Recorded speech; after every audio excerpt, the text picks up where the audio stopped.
Imported containers landed at the ports of Auckland make their way to the inland port at Wiri on train 169.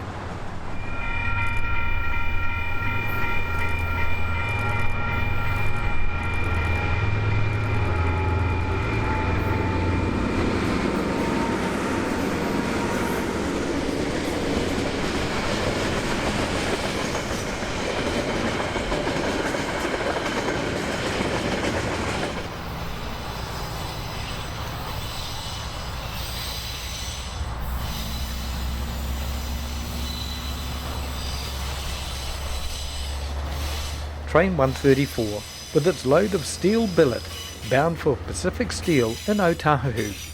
The square logs of steel billet are used to make reinforcing bars and rods.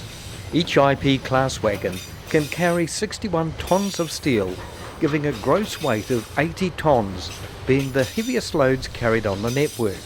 The IP class has a 20-tonne axle load compared to 18 tonnes for the remainder of the wagon fleet.